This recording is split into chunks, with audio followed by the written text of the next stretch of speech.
நம்ம Ashwin sweets and snacks export பண்றதுக்கு 7373041434 மற்றும் www.ashwinsweets.com கான்டாக்ட் பண்ணுங்க.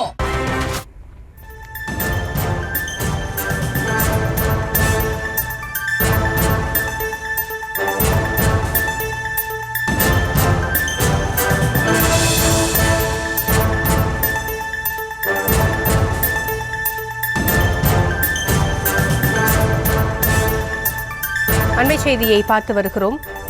நெசவாளர் கூட்டுறவு சங்கங்களை அழிக்க முயற்சிப்பதாக திமுக அரசுக்கு எடப்பாடி பழனிசாமி தன்னுடைய கண்டனத்தை பதிவு செய்திருக்கிறார். நெசவாளர் கூட்டுறவு சங்கங்களை அழிக்க முயற்சிப்பதாக திமுக அரசுக்கு எதிர்க்கட்சித் தலைவர் எடப்பாடி பழனிசாமி கண்டனம் தெரிவித்திருக்கிறார். அது குறித்தான அண்மை செய்தியை பார்த்து வருகிறோம்.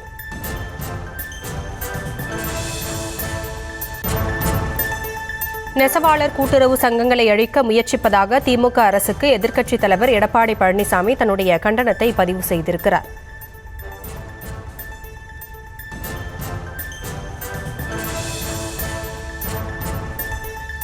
இதுகுறித்த விவரங்களோடு இணைந்திருக்கிறார் நம்முடைய செய்தியாளர் ராஜேஷ். எடப்பாடி பழனிசாமி தன்னுடைய அறிக்கையில் என்னென்ன விஷயங்களை குறிப்பிட்டிருக்கிறார்? முழு விவரங்கள்.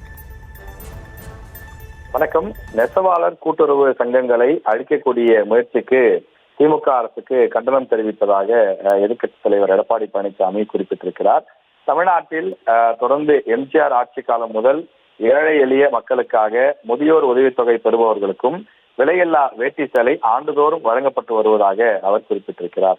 அதிமுக ஆட்சி காலங்களில் தரமான நூல் வாங்கி நெசவாளர் கூட்டுறவு சங்க வேட்டி மற்றும் சேலைகள் தயாரித்து மக்களுக்கு வழங்கப்பட்டதாகவும் கடந்த 2021ஆம் ஆண்டு திமுக அரசு பொறுப்பேற்ற பிறகு கடந்த 4 ஆண்டுகளாக ஒவ்வொரு ஆண்டும் பொங்கலுக்கு வழங்கப்பட்டு வந்த விலையில்லா வேட்டி மற்றும் சேலை ஏப்ரல் மே மாதங்களில் தான் வழங்கப்பட்டு வருகிறது எனவும் இதுதான் நிர்வாக திறமையின்மைக்கு உதாரணம் என்றும் அவர் குறிப்பிட்டிருக்கிறார்.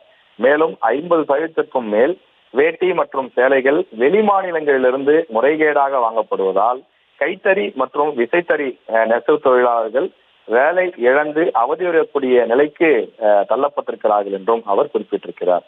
தமிழகத்தில் இருக்கக்கூடிய கைத்தறி மற்றும் விசைத்தறி கூட்டுறவு சங்கங்களை முழுமையாக முடக்கும் எண்ணத்துடன் தரமற்ற நூல்களை வழங்கி அவர்கள் மீதே பழி போடக்கூடிய முயற்சியில் திமுக அரசு ஈடுபட்டு வருவதாக இபிஎஸ் குற்றச்சாட்டுகளை முன்வைத்திருக்கின்றார். திமுக அரசு 2026ஆம் ஆண்டு விலையில்லா வேட்டி நெய்வதற்கு கூட்டுறவு நூற்பாலைகளிலிருந்து தரமற்ற பாவு நூலை வாங்கியதாக கைத்தறி மற்றும் விசைத்தறி சங்கத்தினர் குற்றச்சாட்டுகளை முன்வைக்கிறார்கள் எனவும் அவர் குறிப்பிட்டிருக்கிறார்.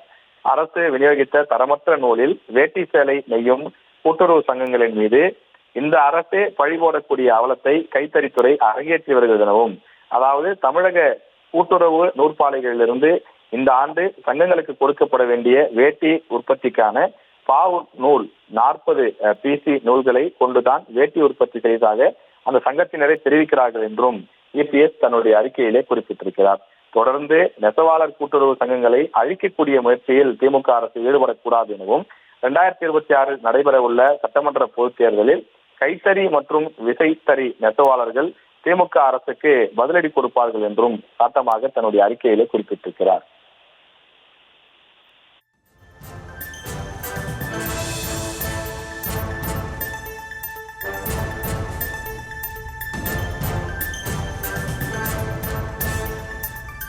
விவரங்களுக்கு நன்றி ராஜேஷ்.